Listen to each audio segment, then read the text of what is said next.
বাজিয়ে তো কেবলই উঠলো।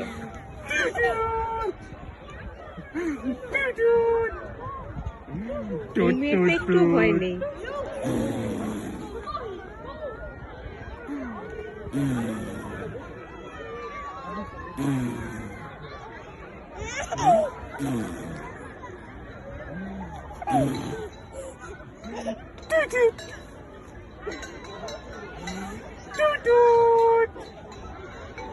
তোমার হাত ছেড়ে ওগুলো দেখা লাগবে না।